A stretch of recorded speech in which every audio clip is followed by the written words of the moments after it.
It's a big news day here in India today. Thanks so much for joining me on another episode of 5 Live. I'm Shiv. Let's get you straight to the headlines at 5. Farmers versus police once again at Delhi's borders. Tear gas lobbed at protesters. National capital fortified. Centre urges fresh talks with farm groups. Appeals for peace. BJP versus Trinamool over Sandesh Khali escalates. BJP claims Trinamool levelled fake Khalistani cop abuse charge. Dares Mamta to furnish proof. Big meltdown over Rahul Gandhi's drunk Varanasi youth remark. BJP claims Gandhi's scion insulted UP voters. Smriti Irani says Rahul's venomous mindset exposed. Samajwadi Party Congress Gathbandhan in UP on track. Akhilesh Yadav gives 16 seats to the Congress. Samajwadi Party chief refutes speculation of a rift with the Congress leadership. ISRO achieves another milestone, successfully tests its cryogenic engine for the unmanned Gaganyaan mission, which will be the first to take Indian astronauts to space. The manned mission, I beg your pardon.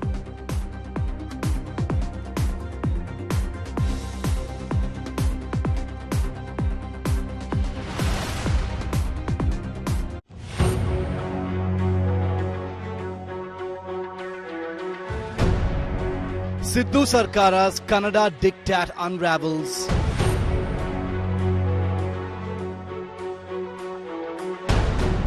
Hey MNC, how many Kannadigas have you hired?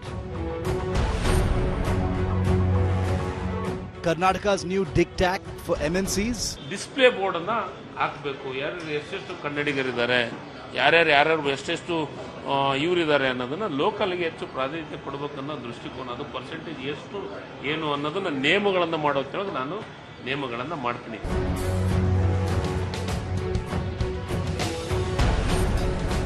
Display Kannadiga numbers or get out. This is nothing a political drama for the consumption, political consumption. Will regional pride hurt investment hub? The big focus on 5 Live.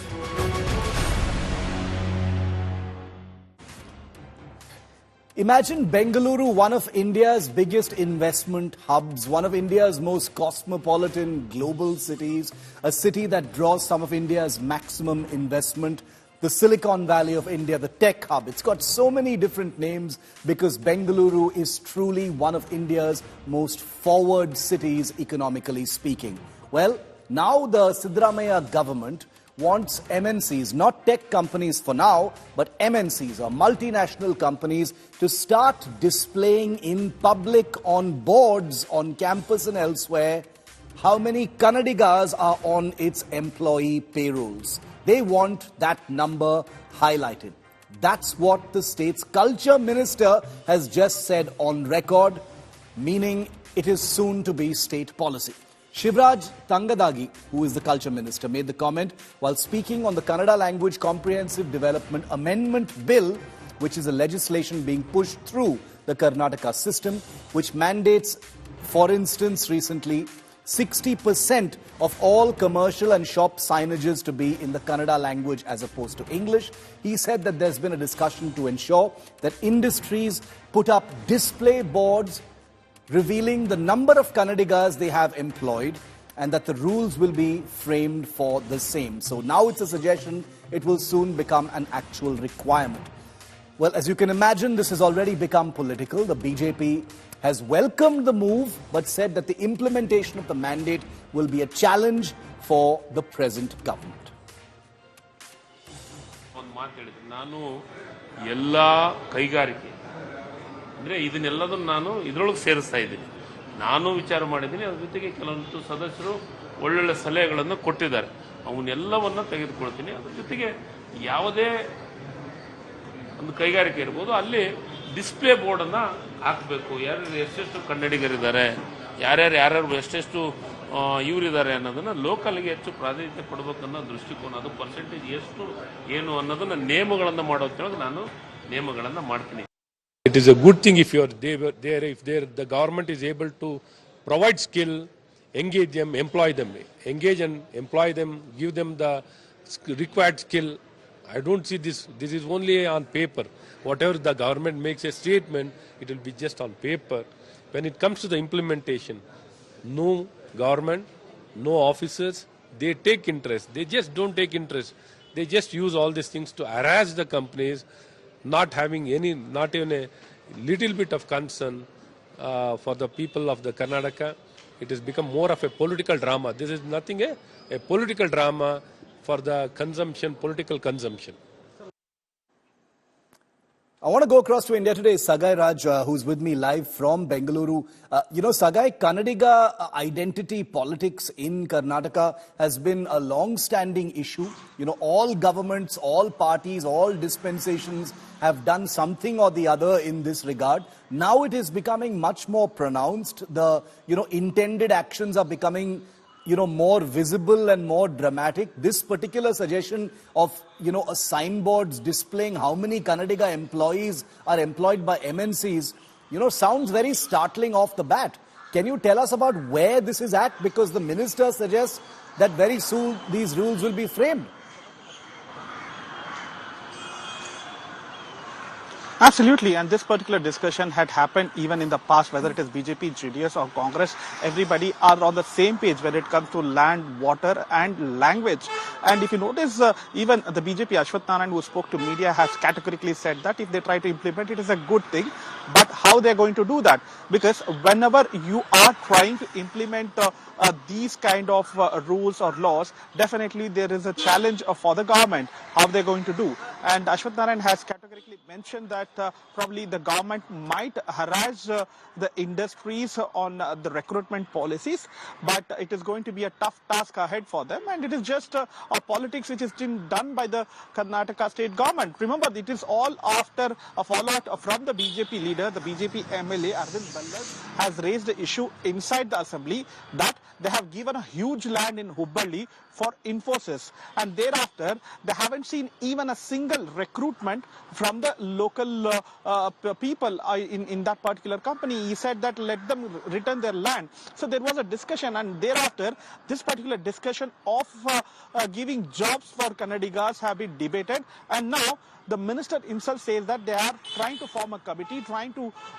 frame a law and implement this in the days to come. How far they will be successful, only time will tell us. Very, very interesting. Sagai, thanks very much for that. And, and especially before elections, many of these announcements get a greater degree of power, greater degree of, momentum as well. So we'll have to see whether this actually becomes a requirement for MNCs. I want to go across now and welcome onto our show TV Mohandas Pai is chairman of RN Capital, very well-known entrepreneur, investor, and a person who speaks on these issues. He's also from the state of Karnataka. Mr. Pai, welcome. Thank you for your time, sir. On this issue, on Kannada parochialism, which is very much a part and parcel of Karnataka politics, regardless of which party has been in power in some form or the other. But on this particular issue, a few days ago, 60% Kannada signage requirement in commercial establishments. Now this, slightly startling suggestion by the minister, sir, that MNCs, not tech companies for now, they may have to do this later, but at least for now, no software or tech companies, but MNCs in general have to display the number of Kannadiga employees they have. What do you think about this, sir? I think it's a very wrong thing and unwelcoming and creates fear in the minds of investors and MNCs. Let us remember, in the last 4 months, we had a set of people going around the city on vehicles, abusing all traders, abusing people who are non-Kannadigas, breaking down and blackening signboards, and they got away with it. Then they went on the airport road, attacked a hotel, attacked their establishment, broke their glasses, broke everything else, and the police was watching by. Element of fear which has been created in the city of Bangalore because of all these kind of people doing this violence and the police keeping quiet. Yes, the police took action the next day because everybody pushed back and everybody rose and protested. The police took action, but there's an element of fear. Now, the government wants to do this. Imagine the same set of elements will go all around, say, show us this, show us that, and go harass them and try to do many illegal things. What is the protection for people? You're getting fear. Fear in Bangalore, fear in the city, which is the home to one of the largest number of multinationals ever for any country, any city in the world. And this city is welcoming of all outsiders. None of the MNCs or any company in this city discriminate against Kannadigas or anybody. Nobody discriminates. Everybody has an open recruitment policy where anybody has to pass a test or an interview process and is very objective. If the government has failed to skill the local Kannadigas, very many of them, particularly from North Karnataka, to get them the jobs, the government's problem. You know, this government has cut the budget for higher education last year and this year. And they talk about, creating jobs. You have to spend more money on skill development, not skilling them for retail jobs, clerical jobs, skill them for engineers jobs. You have to spend 1.5 lakhs to 6 months to train them. We did a program about many years ago, and Meera Kumar was the social welfare minister, because she said, you're not hiding people from the research community. We got 100 engineers in the research community, put them in triple IT, spend 1.5 crores. And, after 6 months, almost all got a job. Many of them got 2-3 job offers. We did it for one more round. Then we told that institute, go to Delhi and get money from Meera Kumar's social welfare department. When they went to Delhi, they asked for a bribe. So if the whole program dropped, government should train people, get top 10 engineering institutes, triple IT, and pay them money to train people, and then ask everybody to come. They'll get recruited. Then you see, today nobody discriminates. Nobody hides you because you are you belong to such place. Everybody wants people who are locals. That's so is this just political then, Mr. Pai? Is this because elections are coming, or is there some other pressure? I don't know, because it's very unbecoming of this government to do that, to be parochial. Because, Chief Minister Siddaramaiah has been Chief Minister earlier. He knows what is Bangalore. He has been helpful. And I don't know why he's doing this communal and all this kind of politics. We have the Minister for Bangalore, D.K. Shivkumar. He's a very strong man. He understands the growth of Bangalore. When he does business himself, he understands the impact on business if all these things happen. Because what I'm saying is, you are giving a big stick to all these unruly elements to go harass people and engage in all kind of activities and create fear at a time when you must create jobs. I want to end by saying one thing. Last year, 23, NASSCOM gave a report that Hyderabad hired more people in technology than Bangalore. First time in 30 years. First time. The situation is very competitive. Why should MNC come here and work under these conditions and be subject to all these kind of unruly elements? When the government cannot protect them, the rule of law is broken because of this, because of parochial politics. They cave into all these elements. All governments, they cave in. And why should they come here if they do all these kind of things? They can go anywhere in this country. We want all these companies to come here. We want them to create jobs. We want them to grow this economy. And for that purpose, the government has to spend money on skilling locals, giving them very good training, giving them very good education, not cutting the higher education budget, and spending more money. And let me tell you, in the whole of the South, I want to give you data. In the whole of the South, the gross enrollment rate in higher education is the smallest for Karnataka. Kerala is better, Tamil Nadu is better, Telangana is better, Andhra is better. Smallest for Karnataka, even though we are the richest state, we are the most advanced state. So government must invest in better higher education, give more scholarship, not this. What is the mood in the MNC community when they hear something like this, sir? You have talked about how this will affect investment. What about existing industries who already put a lot of money into Bengaluru and Karnataka? They're very scared. Just yesterday or two days back in the Tamil Nadu budget, the government announced any MNC coming there, GCC coming there, for a salary above a certain thing, they'll pay 30% subsidy. 20% subsidy for second year. They announced all that. Everybody is going after the same set of people. They're envious of Bangalore. Bangalore has done very well. And when everybody is competing and doing more, what is our government doing? Creating fear, unnecessary regulation, harassing people, opening up for all these unruly elements to go after people. So come on, this is not the way to do it. Bangalore is the most open global city in India. It has room for everybody. It has prospered because of that. Bangalore, the largest collection of GCCs in the world. More than 450 or something. I mean, very large number. Largest number of tech people, more than Silicon Valley in the world. Right. It's a great city. Exports $80 billion. You want to hurt all that and create fear and stop further expansion and further not to make sure people come here. What do you want to do? Correct. It's, Mr. Mohandas Pai, I thank you for joining me and giving us a reality check on this announcement. We'll have to see whether this, the words of this minister actually translates into reality. But one never knows, because as far as governments go, these things have become realities in the past. So there's reason to believe this could also become an actual rule. But thank you, sir, for putting it into perspective for us and telling us what the industry actually thinks about it. Now I'd like to go into a debate from Karnataka. We've got the politicians, we've also got the stakeholders. Prashant GS is a spokesperson of the Karnataka BJP. Syed Asad Abbas is a political analyst. He speaks sometimes against the BJP, but he's independent. Suhas Shripad Nerurkar is a trustee for the Center for Smart Cities. He's an entrepreneur and a businessman based in Bengaluru. He'll be giving us a perspective from the business community. And my colleague Siddharth Zarabi is managing editor with Business Today TV. Siddharth, I want to start actually with you, because I wanted to get an overall perspective on this. The minister in Karnataka has clarified, Siddharth, that this does not apply to the tech and IT industry at the moment, but it has still caused quite a bit of alarm, because this sounds parochial. If you're an MNC, please display in public how many Kannadigas you have hired. This kind of flies in the face of brand Bengaluru. What do you think, Siddharth? Well, I don't think it is legally tenable. I don't think it will stand the test of law if it were to be put to that, because remember, any form of reservation and any form of identity-related forced disclosure is violative both from a language point of view and a domicile point of view in our constitution. Reservations are available, but they are on a completely different set of criteria. One of the key things that Karnataka needs to grapple with, and Shiv, this has been going on since 1984. This is 40 years continuous the local Kannadiga realization and need for higher technology jobs. But just one piece of data which is very interesting. This is a data between 2019 and 2021, and it gives us a statewide breakup of the number of foreign companies registering in our states.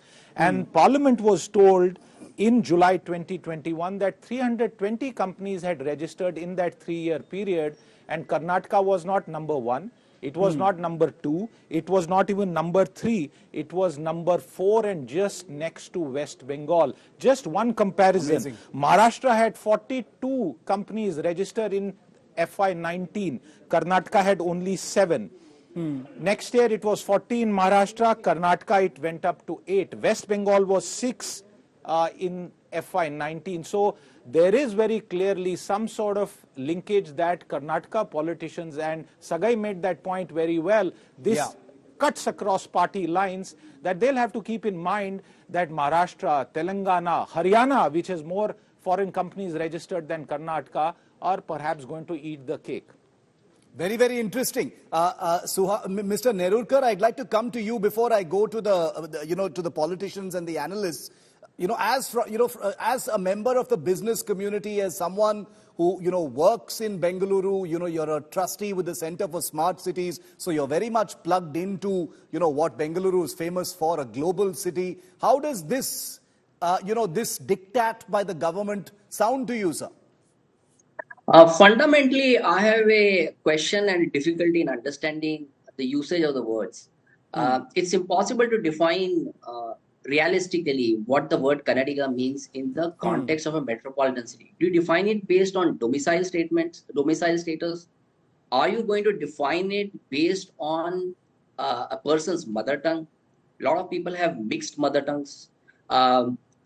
Person could be from Karnataka but could still identify his mother tongue as Konkani. So it's assuming they frame some rules, sir. Assuming they frame a set of rules under which the criteria will be agreed upon. Is it something that is a good idea?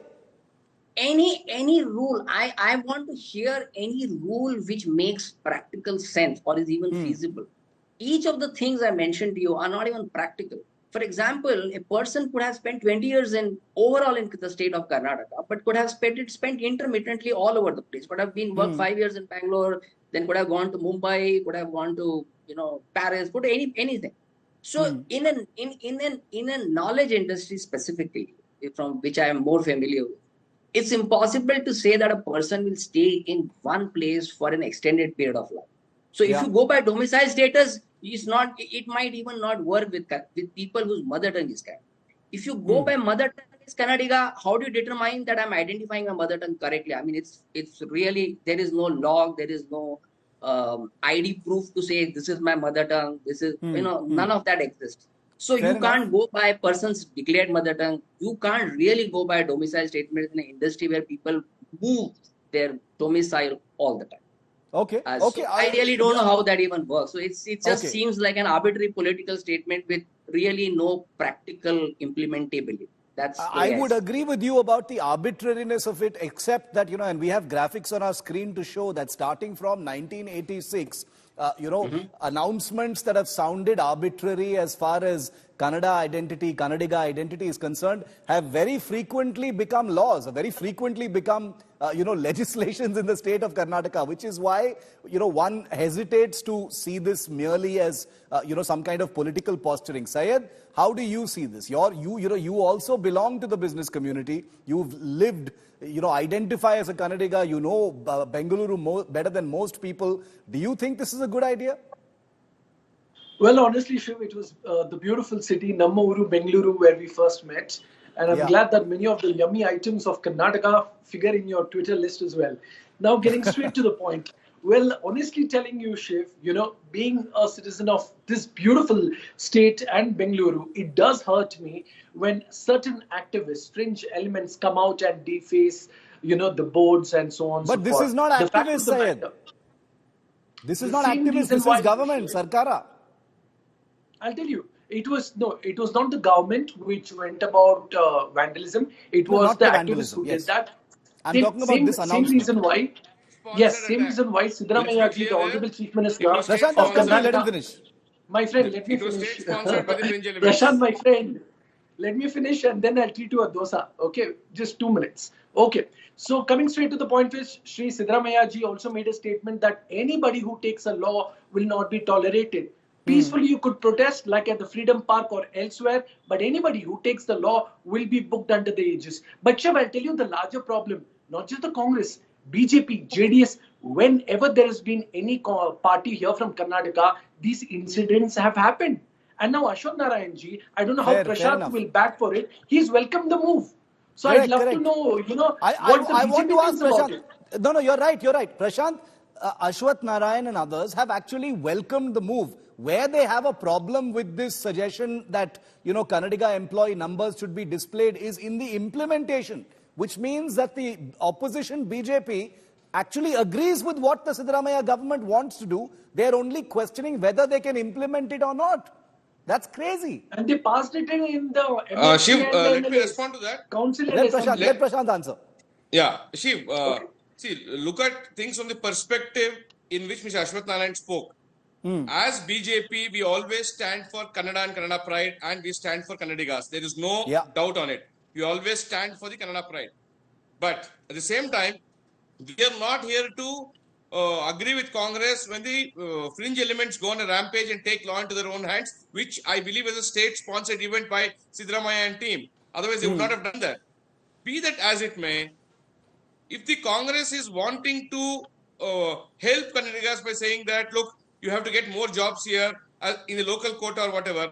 If they're incentivizing the MNCs by giving them cheaper land and other things, then the state government will have a right to say, look, on the condition on which the land is being given to you, you're supposed to employ locals and therefore give us a report. The way in which probably Congress is doing it may be wrong to say, put up a display board.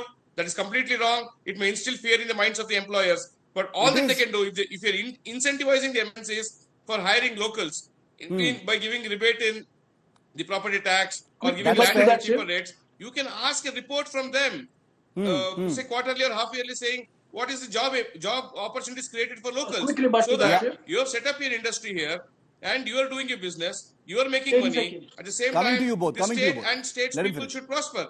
So therefore, things put in right perspective should be done, and they can't have this open display of boards saying 500 Kannadigas employed and the fringe elements going back to say sounds ridiculous. Non-locals are there. That should not be done. You're saying there's a way to go about it. The intention may be right, but this is ridiculous. BJP stands for it, But if it is to Syed, politicize, quick rebuttal, and then I'll go to political gimmick, we don't stand by Suhas. it. Syed, Quick quick 30 response. second rebuttal, Shiv. The fact Yes. of the matter, I'm glad my friend from the BJP has accepted the same. You need to understand, they talk about implementation. It was the same BJP and the Congress party together passed this law in the Legislative Council and the Legislative Assembly. Also, when he mentioned about the activist violent incidents, sir, it's happened in Bamai rule, it has happened in Yediyurappa rule, it has happened in JDS, Congress, BJP. So attributing it to Congress alone is absolutely wrong. It's happened over several decades here in Karnataka. So you cannot attribute it to Congress alone. But this Syed, shows the duplicity and hypocrisy of the BJP, sir. You need to understand okay. that. I'm glad you gave an accent. Like we said, we don't make false claims. We've always stood for Kannada and Kannada pride. Suhas Nerurkar wants to make a point. Which will give rise to the fringe elements running the show. The fringe elements cannot run the show. Anything done in a legal manner with the constitutional mandate, let them pass a law. We are happy for it. Sir. Okay, Syed and Prashant, hold your horses, guys. Bamai rule and Yediyurappa rule. We all feel very sentimental about identity, and we are all from Karnataka as a matter of fact. But yeah, Mr. Nerurkar, you raised your hand. You wanted to add something to this? Yes. And I just wanted to add one small point. That at the beginning of the show we said that no party is completely lily white as far as indulging identity politics is concerned. But I am saying that with something like this, the lines get blurred. Just a few weeks after shops were damaged and things were defaced, for the government to come out and announce something like this, it blurs the lines between violent activism and state policy, and that could spread fear in the business community. Suhas, yes. Yeah, so again, I come back to my main point. Everybody is making an assumption on what this means. Now, the way it is being touted, when you use the words like local or Kannadiga, there is a particular scenario that people are having in their mind, which is the problem. I still don't know the definition of these words. People who have been here for 20, 30 years, whose mother tongue is not Kannadiga, are they Kannadigas or they not? Or people whose mother tongue is Kannada, but they are not, they have recently come to Bangalore, are they Kannadigas? See, all people who have mostly been in Karnataka for most of their life. Mr. Nerurkar, you made that point. I want to explore a different theme. I get it. You've established that point. I'm saying that people are making statements about politicians are making statements about pride of locals, but they're not defining what it means in actual. Sir, how will you identify a person whether he's local or he's a Kannadiga? Please tell me how you will identify. Let us assume. What is the definition? How will you identify a person when you meet him? Are you local? Do you qualify? Let us assume, Mr. Nerurkar. That definition is the key. That definition is. Decision should not be taken. All that we are saying is arbitrary decision should not be taken. There must be a proper policy framework and law, and then only it can move forward, or else it will lead to fringe elements taking law in their own hands. Yes. For example, Shiv, I know you hail from the state of Karnataka, but you reside elsewhere. I am born and brought up in Bangalore. I speak Kannada, I speak Telugu, I speak Hindi. So what does Congress government do with people like us? Just because you're multilingual, will they treat us differently? So definitely not. So Congress has to come out with a proper framework, guidelines, and also they must give assurance to the companies that, look, there is no need to fear. We are not doing this to instill any fear, but it's only a mechanism to ensure that locals get some employment. If the intention of the Congress is good, locals will prosper. But if Congress is doing it for political gimmicks, it is very bad on their part to indulge in this gimmicks. But like Mohandas Pai said, Syed, like Mohandas Pai said, that fear factor is already going to be there. If you've had vandals and hooligans defacing boards recently with no real retribution or no fear of the law, it almost seems like the government is kind of endorsing that kind of regional pride and making it policy. I'm not saying it's wrong. That is up for debate right now. But the point is that it has to be done in a way that is, sober. Suhas raised the issue of, actually defining what this is actually going to mean, because apart from fear, it will cause confusion also for MNCs. Yes. They've already spent millions of dollars on compliance on so many issues. Here's one more thing on their heads. Syed and then Suhas. Absolutely, Shiv. I completely agree with Suhas's point, which is made that there needs to be a clear-cut distinction of the same.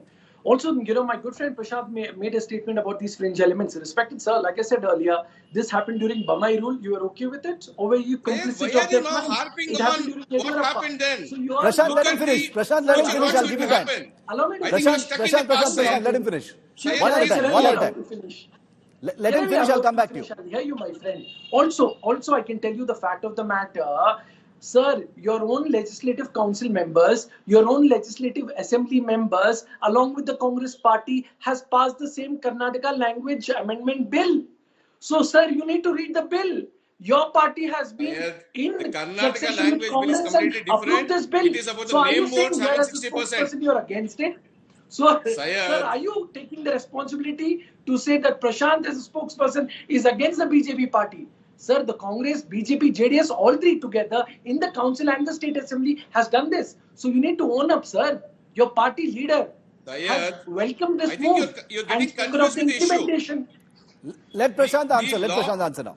No, see, the issue of name boards is completely different. The name boards law mandates that 60% of the space in the name board should be in the Kannada and the balance in other languages. Now that can't be now interpreted to have the Talk names about of the bill, employees listed on the Talk about the bill which you outside approved and the signed on company it. headquarters. I think Syed is trying to deviate. And Syed, please move on from what is happening No, in the past. no, Look why at did this your particular party law. leaders What they have Let want him me to answer. bring in. Syed, let him answer. You are trying to live in the past and say it happened during Bommai rule, it happened during Kumaraswamy's rule. Some things might have happened. But look at now what should not happen. Fringe elements should not take over and make use of this particular loophole by Congress to say Kannadigas number of employees should be displayed on the board. That should not happen. Companies should not have a fear factor. Companies should be free to conduct the business in a transparent manner because after all, India is a free country and anybody from across India, from any state can come to Karnataka and set up business and can run it. This stuff, So But all your of leader, this stuff. Ashok Narayan, has So welcomed the therefore, move. He there wants should it to not be be fear among implemented. the business community. Your leader All has that we're saying approved is and welcomed the move, Congress should sir. not He make wants it a it to be political tool. implemented. So I think All this of this, lecture okay. bazi, you do it with your own leader. I'm going to give Suhas the last word. I'm going to give Suhas the last word because we're out of time. But I just want to say, any and all such suggestions, framing of rules, they smack of parochialism. Bengaluru, Karnataka has been one of India's earliest global cities and global states. The cosmopolitan nature of Bengaluru is something that people across the country have admired about it. People from all walks of life, from all across the country, all languages have come to work and prosper in Bengaluru. It's the reason why Bengaluru is what it is. Could something like this actually harm that reputation? I'm going to give the last word now to Suhas since he's a business person. Suhas, yes. Assume that the rules have been framed. Assume that the criteria have been defined. What would the business community do then? This is fundamentally the moment you ask people to put numbers of what people of what category are put in. It's fundamentally a problem. It makes the whole environment very parochial and it's not good for any business. Ultimately, certain industries, in fact, most industries work on free flow of knowledge capital as well as other kind of labor. At the moment you start putting all these criteria, it's a problem. And in fact, no company is, in fact, for that matter, no government office puts up boards like how many scheduled castes they have hired, though they are mandated to put certain number of people in reservation. Because that's not how you work. So from a pure visual and a messaging, public messaging point of view, this is highly retrograde. There is no other word. There are national elections looming in just a few weeks from now.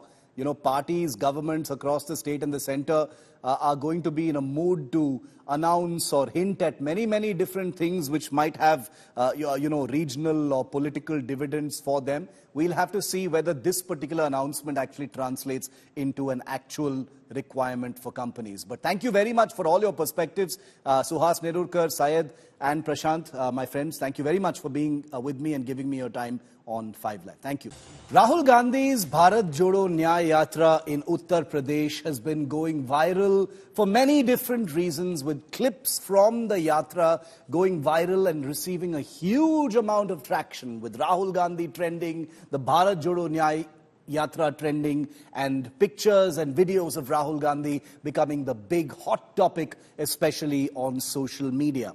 Whether he is scolding a TV reporter or hugging a person to make a point about OBCs, whether he's abusing Uttar Pradesh, saying drunk youth are the future of this state, or many other barbs and bouquets. Rahul Gandhi's Bharat Jodo Yatra is turning out to be a yatra of friction. Whether or not it's a yatra of traction or not remains, of course, to be seen. In case you've missed all these big viral moments that have lit up social media and the TV screen, here's a recap of Rahul Gandhi. Media के आप, नाम क्या आपका? हाँ, आप शिव प्रसाद जी हैं. आपके मालिक का क्या नाम है? आपके मालिक का क्या नाम है? क्या नाम है? नाम बताओ, नाम बताओ. ओए मारो मत यार, मारो मत उसको, मारना नहीं है, मारना नहीं है. नाम बताओ उसका. वो ओबीसी है? नहीं. वो दलित है? नहीं. वो आदिवासी है? नहीं. अरबपति है वो. आपने कभी भैया उसको मारो मत बेचारे को. भैया आप आ जाओ यहां, आ जाओ, आ जाओ. डरना नहीं है, इसको बुलाओ. आ जाओ, आ जाओ, आ जाओ. मारना नहीं है इसको. आओ इधर, इधर आओ भाई, इधर लाओ इसको. आ जाओ. आप रिलैक्स करो, रिलैक्स करो. यहां आ जाओ बस शांति से. भैया शांति से यहां आ जाओ, बस बैठ जाओ. कोई प्रॉब्लम नहीं है. इनके जो मालिक हैं, अरबपति हैं, ये किसानों की कभी बात, बैठो बैठो, ये किसानों की कभी बात नहीं करेंगे. ये दलितों की, पिछड़ों की कभी बात नहीं करेंगे. ये अपने अखबार में ऐसा कभी नहीं दिखाएंगे. ये हिंदुस्तान का भविष्य है. ये है, इसको देखो अच्छी तरह. पेपर लीक, बेरोजगारी, महंगाई, ये आपका भविष्य है. कल मैंने देखा वाराणसी में यूपी की सच्ची हालत. सड़क पे रात को हजारों युवा शराब पिए सड़क पे लेटे हुए. वाराणसी में बाजा चल रहा है. शराब पी पी के पूरा आपके युवा वाराणसी में नाच रहे. 200 सबसे, आपसे पूछूंगा मौर्य जी, 200 सबसे बड़ी कंपनियां हिंदुस्तान में, अदानी वाली, अंबानी वाली, टाटा वाली, बिरला वाली, सुने होंगे नाम आपने. आगे पीछे देखो, नाम दिख जाएंगे. मुझे बताओ मौर्य जी, इन 200 कंपनियों के मालिकों की लिस्ट में मौर्य जात के कितने लोग हैं? बताओ. कोई नहीं है सर. भाई और बहनों, मौर्य जात का कोई नहीं है. चलो बताओ भैया, यादव कितने? कोई नहीं है. बताओ पासी कितने? कोई नहीं है सर. जाटव कितने? कोई नहीं है. आदिवासी कितने? कोई नहीं है सर. कुर्मी कितने? कोई नहीं है सर. लोधी कितने? कोई नहीं है. भाई और बहनों, 50% आपकी आबादी है. 200 सबसे बड़ी कंपनियों के मालिक में ना एक ओबीसी, ना दलित, ना एक आदिवासी. अब मौर्य जी मुझे कहेंगे, देखो भैया, मैं मालिक नहीं बनना चाहता, मैं तो मैनेजमेंट में जाना चाहता हूं. तो बताओ मौर्य जी, 200 सबसे बड़ी कंपनियों के सीनियर मैनेजमेंट में आपके कितने लोग? कोई नहीं है सर. जोर से बोलो. कोई नहीं है. कोई नहीं है. तो मैनेजमेंट में कोई नहीं, मालिकों में कोई नहीं. 73% आबादी का हिंदुस्तान की सबसे बड़ी 200 कंपनियों में कोई नहीं. अब भैया मौर्य जी बताओ, प्राइवेट अस्पतालों के मालिकों में से मौर्य कितने? मुझे किसी का पता नहीं है मौर्य. कोई नहीं. मैंने लिस्ट निकाली है, कोई नहीं. अब बताओ, प्राइवेट यूनिवर्सिटी कॉलेजेस के मालिक में 73% के कितने? कोई भी नहीं. अच्छा बताओ, हाई कोर्ट में 650 हाई कोर्ट जज हैं, उनमें से बता दो मौर्य कितने? एक भी नहीं है. मुझे बताओ मौर्य जी, ये मीडिया वाले चक्कर काट रहे हैं, इनके मालिकों में से मौर्य कितने? कोई भी नहीं है। ओबीसी कितने? कोई भी नहीं। दलित कितने? कोई भी नहीं। पिछड़े कितने? कोई भी नहीं है। अब बताओ, मीडिया में कोई नहीं, सबसे बड़ी कंपनियों में कोई नहीं, तुम कोर्ट्स में कोई नहीं, तो मौर्य जी तेरे आदमी हैं कहां? कहीं नहीं है sir.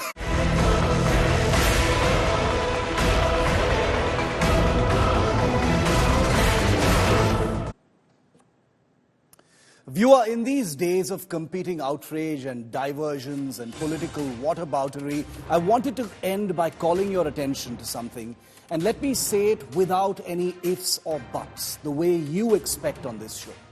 If Bengal BJP leader Shivendu Adhikari has called a Sikh IPS officer a Khalistani, I think you would agree with me when I say that he should not only be thrown out of the BJP, but should be thrown out of the Bengal Assembly as well.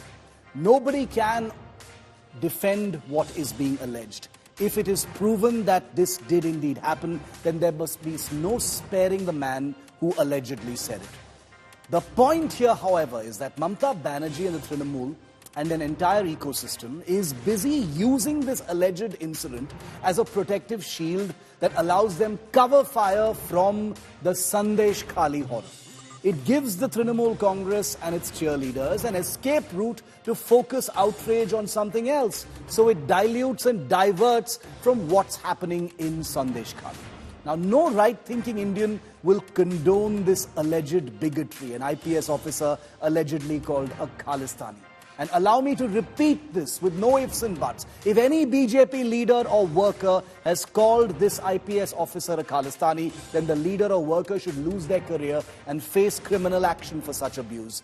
But every right-thinking Indian also sees precisely why the Trinamool, which has abandoned so far the women of Sandesh Khali, labelled them liars and BJP agents, saying they are not Adivasis, is so keen now to deploy its conspicuously missing Nari Shakti energy instead on this particular issue. The question is, has the West Bengal police, which has correctly, let me repeat, correctly filed an FIR on the Khalistan comment and is rightly pursuing legal action against Shivendu Adhikari, has it shown anything close to such alacrity and due process for the women of Sandesh Khali? It's a real question.